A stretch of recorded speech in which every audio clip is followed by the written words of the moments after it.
Just gonna drop on in here. First of all, you guys know me or you may not know me, but my name is Wally Sparks, Cambridge Gucci man, from Cambridge Gucci Live, from Cambridge, and we doing a segment right now, Rapper vs. Foodie. Have my guest introduce himself. Stackatella Mag, a.k.a. Chop It Up with Stack, a.k.a. PIKLIZ PAPI. PIKLIZ PAPI in the building, man. The bracelet. I know, I must tell you, man, you've turned me on to the PIKLIZ. You know what I'm talking about? I've been going to Highland Cuisine, getting the extra PIKLIZ joint and sprinkling it on. Yes, that was the purpose, to, introduce the world to the world's greatest condiment. You know what I'm saying? Better than ketchup, better than relish, better than mustard, better than coleslaw. It goes good in all cooked meals. I feel like it complements every meal properly. So, hopefully the whole world gets to experience the greatness of PIKLIZ, The PIKLIZ. Now, that's a Creole specialty, right? Yeah, it's pickled coleslaw, basically. That's how you would say it in English. So, there's a variety of vegetables, and then basically, like, it gets pickled, So with the PIKLIZ, right, is that usually always a side on the plate? Or it's mostly a side on fried foods, Okay. Like fried goat, tassel bat, fried beef. Ooh, I know about stuff the of tassel. that nature, you know what I mean? And plantain, that's usually what the dishes that it normally is on, What is it that made you the PIKLIZ Papi? Was you always just, since the first taste? You know what's so crazy? My man's from St. Joe's. Shout out to my man V from Boston, Roxbury. He was the one that called PIKLIZ Papi because I used to put it on everything on my Instagram, on Facebook. Anytime I would go out, I would put that, on every dish. But what I originally put it on something that was different than Haitian food was when I was in prison. So they would give us coleslaw, and we had fridges where I was at. So I'd wash off the coleslaw. I'd cut some peppers, onions. Ooh, re-season? And then I would clean out a peanut butter jar, and I would take the vinegar from pickle juice. Pause. You know what I mean? The vinegar, because they have pickles they sell, so you could take the vinegar from it, because a pickle has vinegar. So like the pickle, like the ones you could buy in like the store type, not like an actual pickle from the fridge, the ones that are in a package. So it comes with vinegar. So I would pour that in a peanut butter jar with the washed off coleslaw with peppers and onions, and then boom. Ooh, that's lit. And then I'll put it in the fridge, let it sit for a few days, so it. And you was doing that in the bin? I was doing that in the bin, it made flavored all the food, because obviously the food isn't, How was people greatest. receiving that? The PIKLIZ? People just looked at me like, They was that's rocking different. with it. I know yeah, because it's different. They're like, oh, you made PIKLIZ, like, I mean, I was sitting there with Fat Boy, Fat Boy. It was like, he was doing Haitian food too. You know what I mean? There's ways for dudes to get, good meals. People are trafficking the good foods. So I'm steaks seeing, and stuff. I'm seeing a lot more nowadays that like people are bringing the jail chef to the outside now. Yeah, There's a lot of shows with people yeah. showing how to like. Nowadays when it comes to content, everybody wants to, I guess, the shock value. You know what I mean? Because normally, especially with technology and information, you have ways of experiencing things you normally would not experience. You know what I'm saying? Like, you get to see what somebody's cooking in a different country. You see guys in prison with the phones, you know what I'm saying? You even see the guys in the prison doing music, you feel me? Right, So, that's wild. yeah, you see guys in the prison cooking food. So, yeah, that's definitely been hitting the outside world in a different manner. The music thing is crazy, though, that you say, because they are doing that. Yeah. Now, I never been inside or nothing like that, but what's going to happen if the CEO catch you making joints on the jack? Well, I mean, you would get in trouble if they find it on the jack, but certain camps have, like where I was at Norfolk, you could buy like a beat machine. Ooh. They had like a performance area. So that's dope. Yeah, so they had a thing called NACC, where like guys would perform, like, you know, Fat Boy performed too, like in front of the Black Lives Matter people. Oh, that's dope. Yeah, so, you know, sometimes like politicians will come in and stuff of that nature. So, you know, there is a space and a time where they don't mind guys performing and stuff. So that was dope. But if there wasn't that time in that place and you just in there, oh no, you definitely gotta what's the consequence? You go in the hole for 30. Yeah, you go in the hole if you get caught with certain type of food you ain't supposed to have, you know, because you know sometimes guys have access to the food that COs get, you know, however it gets there, but you know, where there's a will, there's a way. You feel me? Yeah, and there's always a way. Word up. And so we're talking about, you know, a lot of people's on the outside making that prison food. So let me know this. When you came out, right, came home, what was the first meal you ate? I ate beet salad with goat and sauce, stewed goat, and D.I. Jones black rice with mushrooms. That's in English. PIKLIZ, of course. Where'd you get that from? My mother. Ooh. Well, I told her to make it. Homemade. Right. You know what I mean? After 4 years, I'm like, that's what I want. Yeah, you need that special plate. Yeah, I didn't even eat for the last 7 days. I was fasting before I went in. Before I went out anyways. Why? I wanted all jail food out of my system. The only thing I was doing was drinking tea and I know. I remember when you got out, I saw you at the tea spot.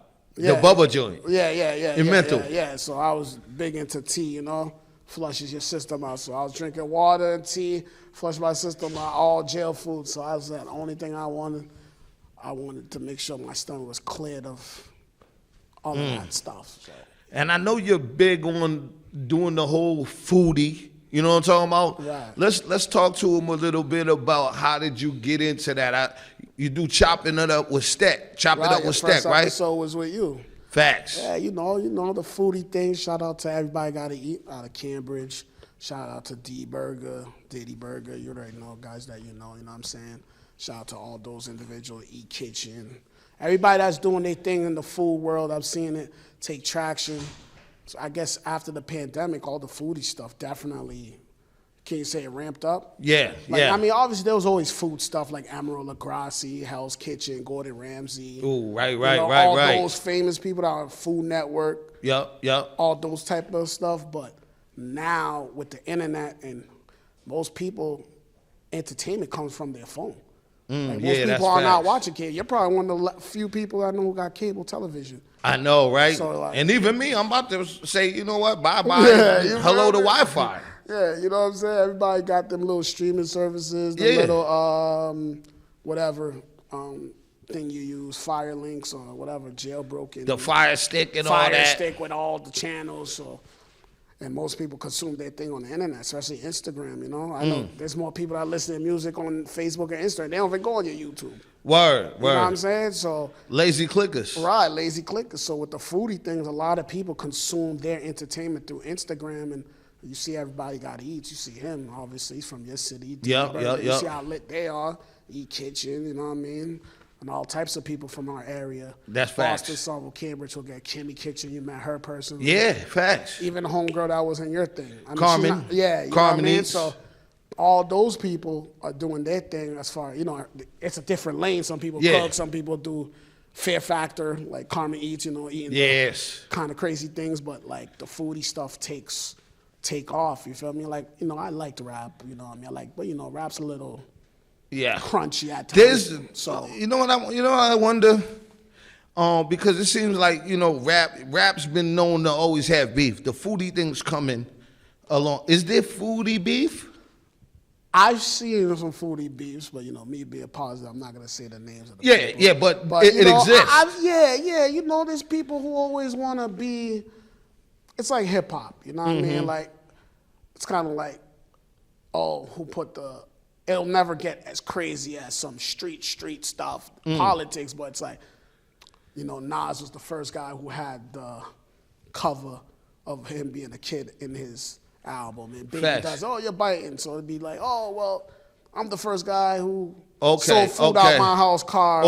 I'm the guy who put the sauce on this thing, you know, like little stuff, you know, but the foodie people, they could joke about it without it getting too crazy. Yeah, I could remember back in the day before it was all internet. I remember my homie in Lincoln Way, his peeps used to sell the patties out the window. You feel me? Right. We were riding the bikes, so there was a lot of food distribution That's what I'm going saying. on. That stuff has always been happening, but it's like the people on the internet, you know, now we have a hip hop generation. Everybody wants to be the guy who was the first to do this, the first to put the tattoo, first to do this. And, you know, that could cause... Right. There's always, you know, with anything that has a lot of traction, there's going to be some form of competition, some form of... Egos get to Egos. flourishing. But I can say with the foodie stuff, it's less static than hip hop. You know what I mean? More people are receptive to it. Yeah. You know what I mean? The only thing is, if you're a food review person and you talk trash about someone's food, people might not like that. Oh, they're I not know you saw gonna like that. The Dragon Pizza situation Woo! with David Portnoy. That's the one in David Square, right? Yeah, you see how that thing got crunchy. So Yeah. I'm probably one of the few people, I don't really do food reviews, you know what I mean? Yeah, no, and that's what I was about to say too, because you know, you're just a lover of great food. I would say. Yeah, I just like to try different things out because at the end of the day, it's opinion based, it's subjective, you feel me? So what I think is good might not be good to you, you feel me? That's kind of the reason why I started chopping up with Steaks. So Okay. I kind of would go to a restaurant with the guests that they like, you know what I mean? So I may not even like the food personally, but he could validate it themselves because that's the food they grew up on. Kind of like when I was saying, like, you know, you Food Town and Cambridge House of Pizza, Mama Goose and stuff like that. Those are things that, even though I never ate Mama Goose, but even if I didn't like it, there's 2,000 people that like it in NC. That's a fact. That's so a fact. it doesn't really matter if I don't like it. You feel me? It's a staple. It's a staple, exactly. So someone might not like Highland. They might like Sunrise or some other Haitian joint. Where's Sunrise at? Is that That's the one by the courthouse. Okay. Well, it's not there no more, but I know you know where it is. Yeah. It used to be over there. Yeah, you might like Commies, the one by the P. Facts. Pills's people. Shout out to Pills. Pills's people own that. So. When it comes to what city do you most frequent when it comes to eating food? Some of them. Most. Yeah, per capita, some of them. I mean, even though it's small, it has a lot of things like Oliveira's, you know that. Yeah. Neighborhood, you might not have ate there, but Yeah, I I heard did. a lot of people, you know, they got the cream of wheat. Yes. Highland cuisine, Anna's Taqueria. Oh, facts. What's my other joint? You have Taco Loco. Taco Loco. Maso. Right, J&J's is in a Portuguese near the police station by Valvoline. Yeah, you're right. Angelina's. Yeah, facts. Oh, For the Angelina's subs. with the jumbo subs and all that. Yeah, so I mean, those are all those hits. Kelly's Diner. Yeah. All Kelly's those Diner. hit. And some of All them those are hit spots. and they're all decent prices. You know, Cambridge got good spots, but a lot of Cambridge stuff's a little pricey. Yeah. That's the only thing I never liked about Cambridge. The only place that was like a decent price was what's that joint by the Up in East Cambridge, I'd say Oh near no, the East mall. Cambridge. Actually, East Cambridge had good prices. I remember when Sakio Japan was there.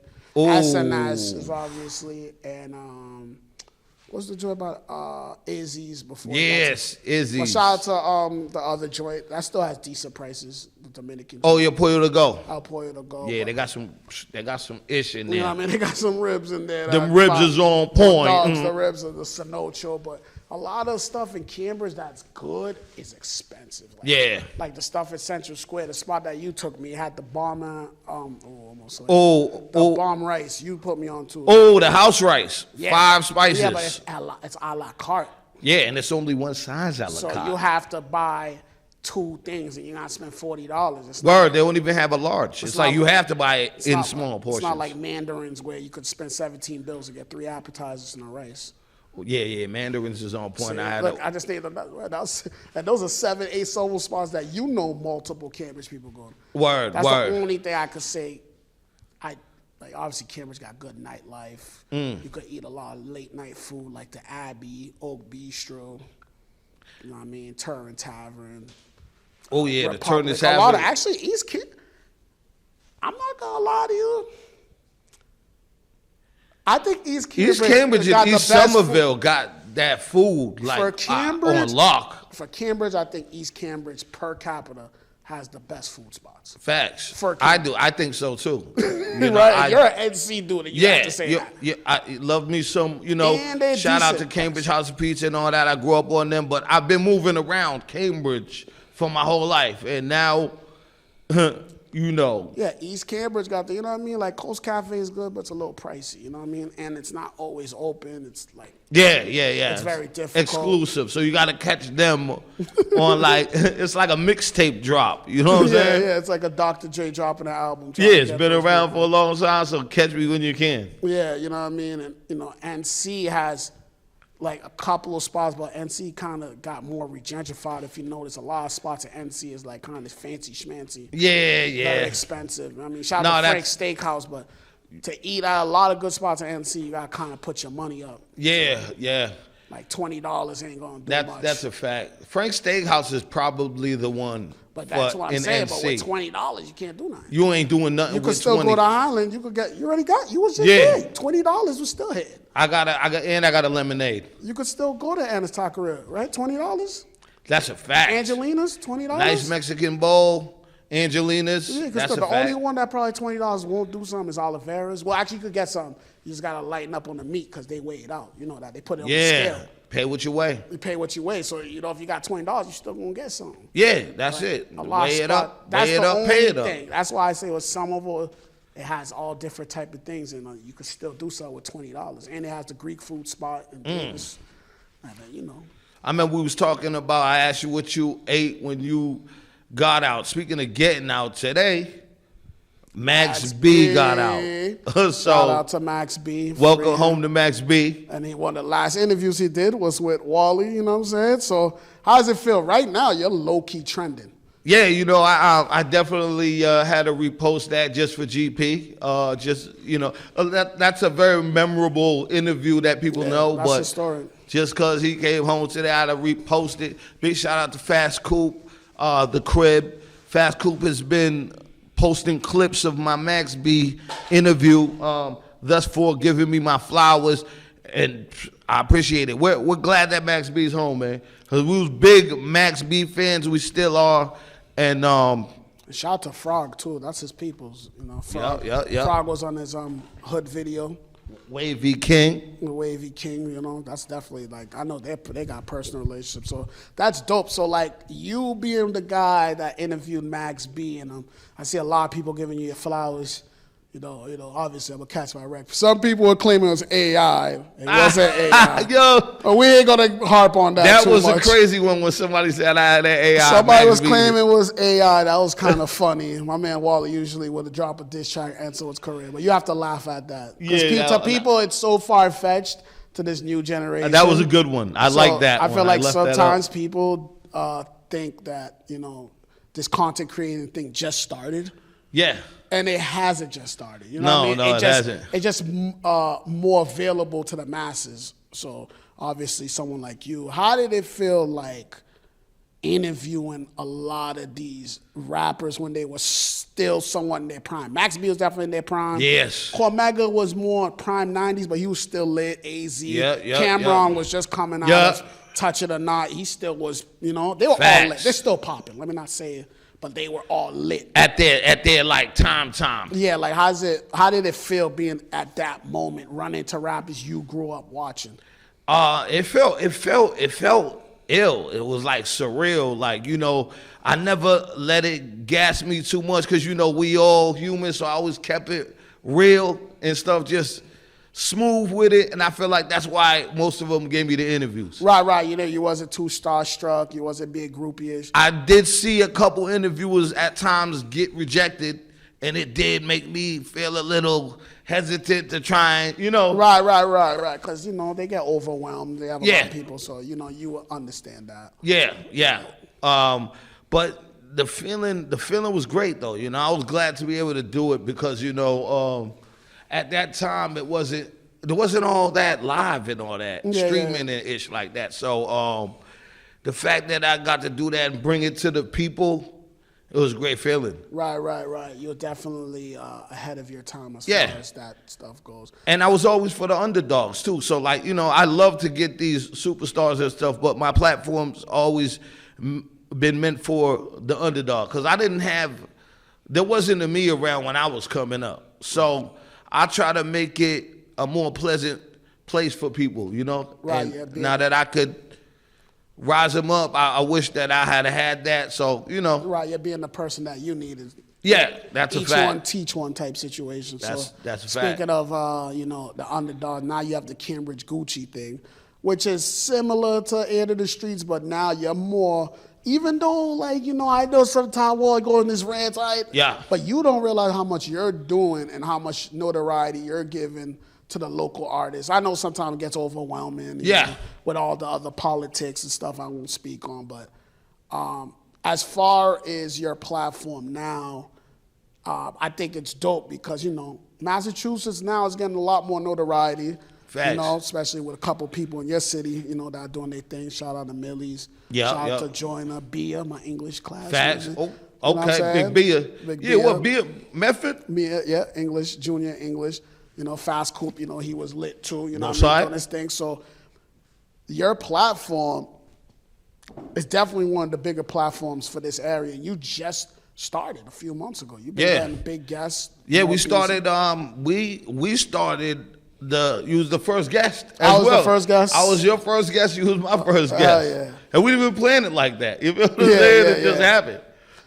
May. May, yeah. But how many episodes you in right now?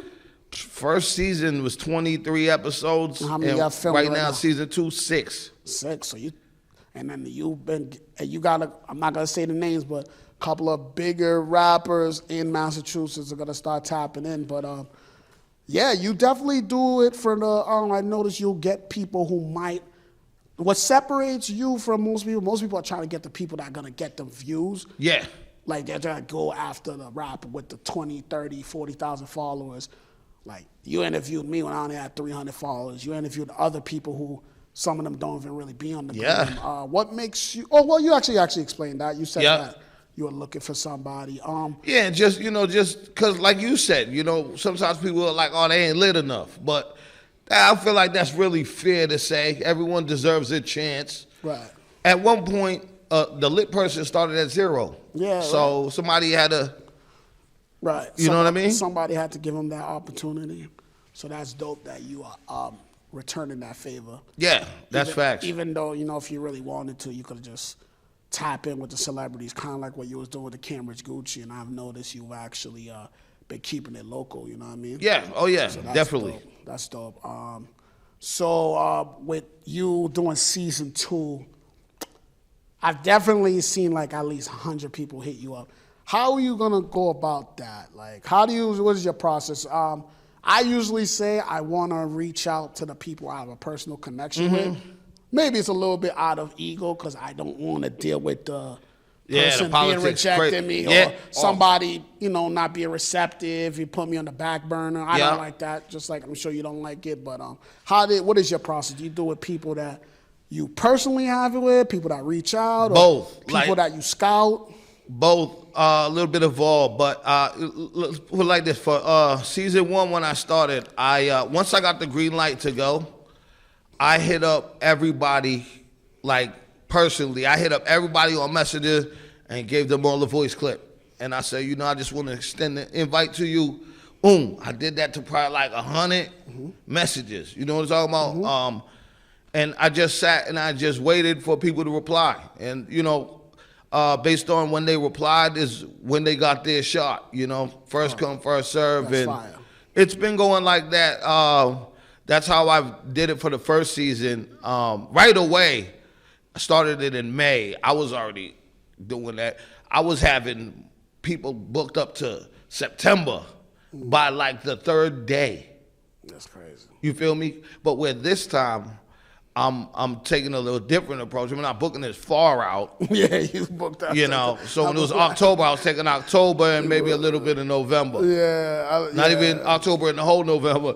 So now I'm taking November and some of December, you know, because you can overdo yourself sometimes like that. Yeah, I definitely. Sometimes people, when you tell them a month, they might forget, they might overbook, and then you get into schedule conflicts. Yeah, that's why I took a month off in August. Yeah. Then I came back. Right.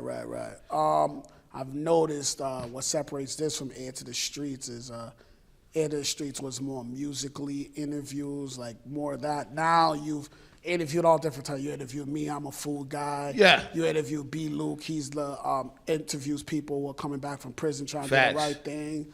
You interviewed rappers, obviously. You interviewed producers. You interviewed Carmen Eats. That's like she's on the Fear Factor type person, you know, eating the crazy stuff. So what made you decide that you're not gonna? Because usually you stuck to music, like kind of with Mental Hop and Into the Streets. What made I don't want to just segregate it, you know. I don't want to just, you know, everybody deserves to just put, even if somebody didn't do anything, I'm down to have someone do a conversational piece. Right. Like when I had little bro Dom in there. Yeah. You know what I'm talking about? Dom Baguettes. Big shout out to little bro Dom Baguettes. It's kind of like when you had Kev. Like Kev doesn't have a title, but he's an interesting person. Now he's what's in Kev's bag.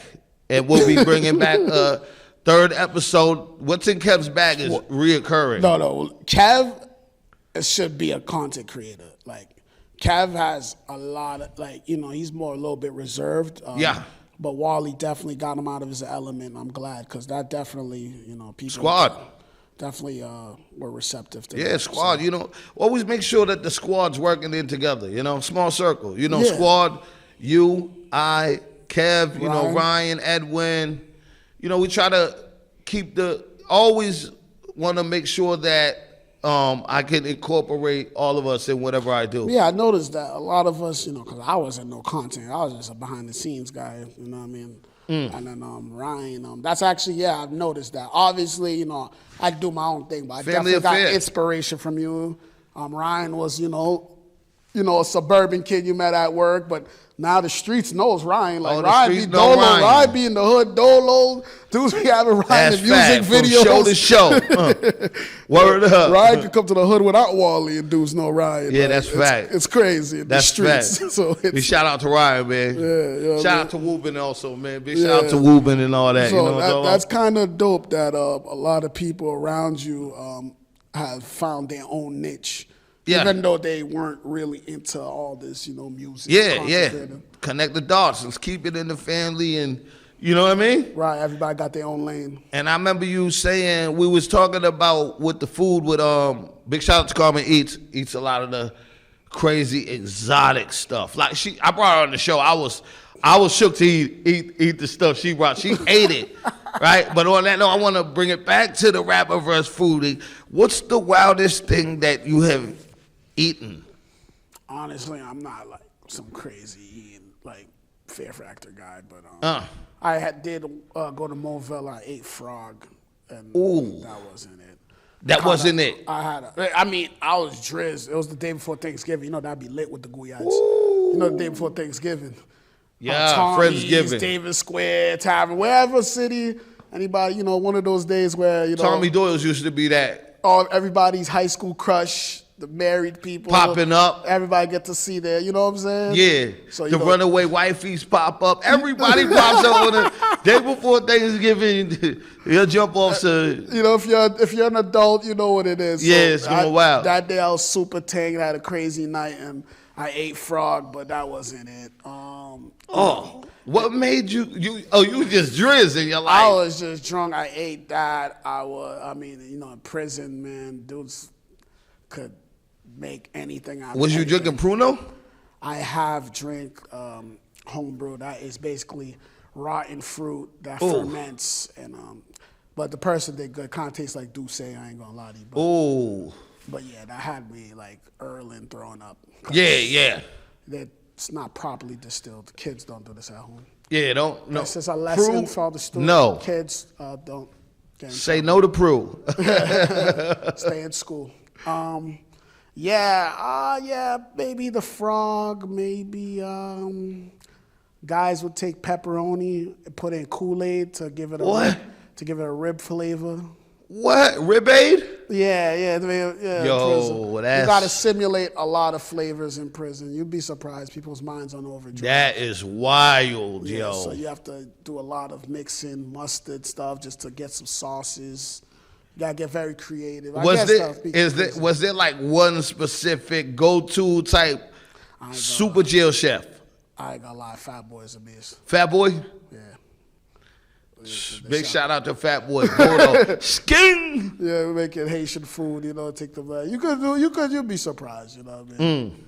You'd be surprised. When your mind's on overdrive, you could, you know, you could get things done. What was the number one? Was there one go-to food that, like, everybody eats?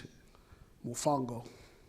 What's that? So, not the mofongo in the streets. So that, like, in prison, you'd crush some chips with some saltine crackers to get the stability, and then, you know, they would get the rice, mix it with the chili. There's a chili, so to give it that rice, the Haitian rice, the kidney beans, mix it up the right way. I ain't gonna lie, Fat Boy's a beast. I have to give shout outs to that too. He just knew what to do, bro. Yo, word. There's just some people who just know what to do with things. They're just chemists, you feel me? But yeah, you know, you'd be surprised. Kids stay in school, but you know, you gotta make the most of your situation. Yeah, word, right? But I guess that would be like crazy. But yeah, I'll say as far as the streets, it'd be frog. Oh man. Yeah, I never ate nothing crazy. Like I've seen people go abroad, they eat like cockroaches and some type of food brain. To me, you know what's crazy to me out here, and I see some people eat it, like chitlin. I don't like that. Like, I never tried it, but the smell always turned me off. Like to me, that's some fair fact, but to some people, that's, you know, a delicacy. You know? Yeah, the smell always had me like, nah. But I remember to my friends who were American, they would look at like goat meat like it was crazy, but goat meat's chewy. You feel me? But to some people, they're like, "Deal, you eat goat?" Like, yeah. But I'm Haitian, you feel me? But to some people, that looked bomb. What was it? Was the fried goat you got, right? Yeah, but to some people, the goat is, like, you know, it's a little different. Because not everybody eats goat, you know what I mean? Yeah, exactly. So now I came to realize, you know, what I think is normal might not be normal for certain people. Like, wow. Like I'm Haitian, I eat spaghetti in the morning. That's not normal for Haitian spaghetti. Yeah. What's the top 3 spots to eat at? Top 3 spots for me. In your opinion? Budget-wise, I'm going Highland cuisine. SNS. I'm gonna give SNS. I've been liking Lincoln Tavern wings. I'm not gonna lie to you, but SNS is staple. So, and the third one, I'm probably gonna go. Anna's. I would say Theo's. You know Theo's, but Theo's is no longer existing. It's gone. So I'll go. So why I picked those 3? I don't think that they're the 3 best. I'm saying budget-wise. Like if you have $20 type situation. Yeah, you can make something out of that. Yeah, that's why I would take them 3. I mean, you could say Ruth Chris. You could say some high-end steak stuff. Everybody has, you know. But as far as having $20, which most people could get their hands on. Boom. And shout out to Market Basket. You could do some things for $20 over there. I heard the one in Chelsea got steak and cheeses. Right. Now, speaking of rapper versus foodie, now with this world, right, we live in, it seems like people are not just into music anymore. Like, people want to know what you do. They want to know what Wally eats. They want to know what Wally works out. They want to get into people's relationship life. I know you're not big into letting you know your people's privacy, but I've been noticing with the world we live in, they want it. It seems like what sells more than your music is your life. Like, people don't care about someone's music now. If your life and what you eat and you're interested in, people will just buy your music just off that more than the actual music being good. That's facts. It's been resurrecting a lot of people's careers. Personality. How do you feel about that? Is it a good thing? Is it a bad thing? Does it work for you? It helps me a lot because I always had like trouble bringing things to the forefront, but now I'm like more transparent. I did notice him that. Yeah, you used to be a little bit standoffish, but you did come from more of the hardcore times. Yeah. I've been noticing I've always been more social. And it helps my mental to just get, like, it's hard for me to be social in public, but more online and stuff. I like to express because, like you said, people want to be involved in the lives. Yeah, it seems like more people want to be involved with musicians' life than their actual music. That's a fact. Yeah, like I've noticed that. I'm like, if you notice, I see my man on Medicine, shout out to him. He was talking about, and you said it too, he's like, I kind of liked it when I didn't know a lot about rappers. Facts. Now you know, hey man, he lost virginity to a girl that I liked.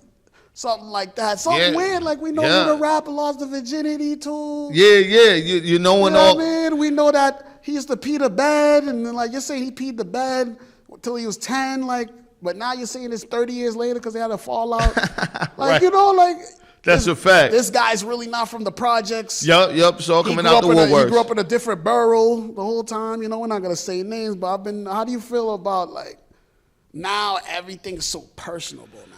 Like I wouldn't say I think, but I know that social media did it, you know? Yes.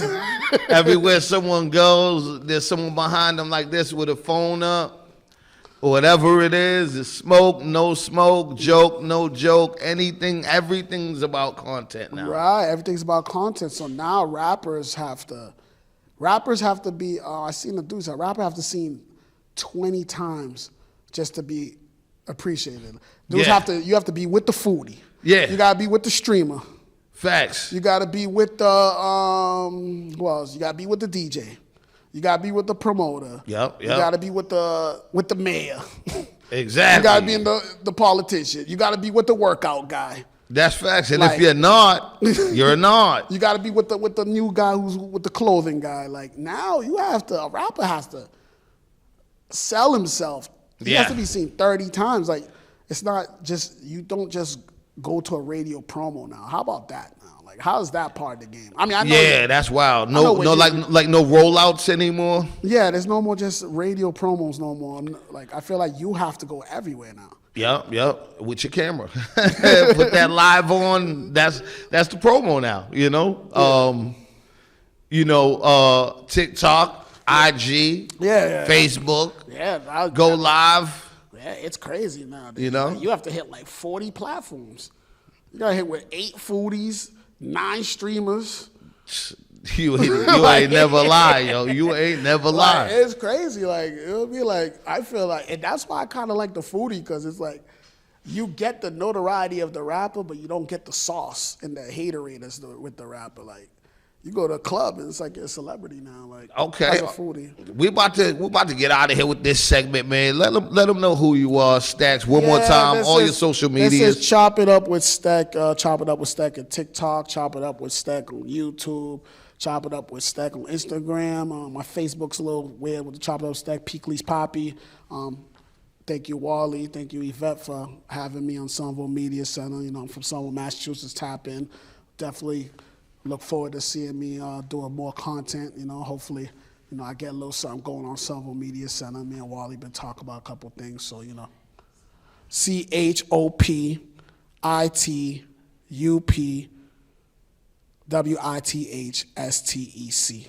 Chop It Up with Stack. Hopefully we get a little logo down here or something to spell it out. But, you know, thank you, Somerville Media Center, for this opportunity. And, you know, tap. And we're going to do something new. We're going to toast mics. Yeah. And I am Cambridge Gucci Man. Hey. Thank y'all for tuning in. This has been a Somerville Line, What's the Word, Cambridge Gucci Live collaboration.